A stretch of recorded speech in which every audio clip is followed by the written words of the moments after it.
የተጻፉ መረጃዎች በዛውም በጣም ሙተቀድም የሆኑና በትላልቅ ታማኝ ሊቃውንቶች ወይም ዓሊሞች የተጻፉ የታሪክ ኩቱቦች አሉ። እነሱ እንደሚያመላክቱት ደግሞ የመውሊድ ክብረ በዓል ታሪኩ ከ1000 ዓመት ያላነሰ እስካሁን በተገኘው መረጃ ጊዜ እንዳስቆጠረ ነው የሚያመላክቱት ማለት ነው። እሱ በተወሰነ መልኩ ያው አንደኛ በልምድ መረጃው በጣም እየተላለፈ ወይም እየተወሰደ ስለሆነ ተቃንቶ ቢኬድና ግንዛቤ ቢወሰድ መልካምነቱ ይታሰበኛል።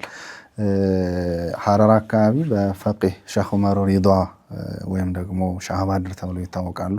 እሳቸው ከመውሊድ ጋር ከፍተኛ ቁርኝትና ትስስር አላቸው።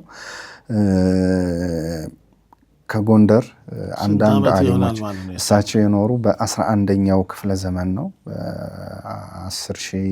1012 አካባቢ ነው ሐረር ላይ እንደኖሩ በተጻፉ ዶክመንቶች የሚታወቀው ማለት ነው። በእሳቸው ጊዜ ሀድራ ያከናውናሉ፣ ማህበረሰቡን ሰብስበው መውሊድ ያከናውናሉ።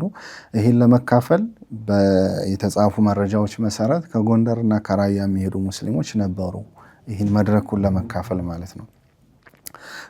በዛ አጋጣሚ ከጎንደር ወደ ሐረር የሚወስደው መንገድ ያው ብዙ ፈተናና ወጣ ወረድ ስላለው እሱ ስላሳሰባቸው አይ እዚህ ድረስ ከዚህ በኋላ አትምጡ፣ ልክ ይህ ክብረ በዓሉ በሚከበርበት ጊዜ ጎንደር ውስጥ ሆናችሁ ማክበር እንድትችሉ ኢጃዛ ሰጥቻችኋለሁ ብለው ያው ፈቃድ ሰጡ።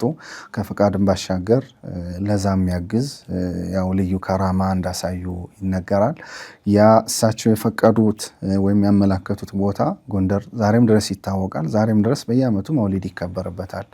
በየዓመቱ መውሊድ ይከበራል። የጎንደር የተወሰነው ሙስሊም ተሰብስቦ ማለት ነው። ስለዚህ ከዛ ዘመን ጋር የተያያዘ መሰረት አለው የመውሊድ አከባበር ታሪክ በኢትዮጵያ ማለት ነው።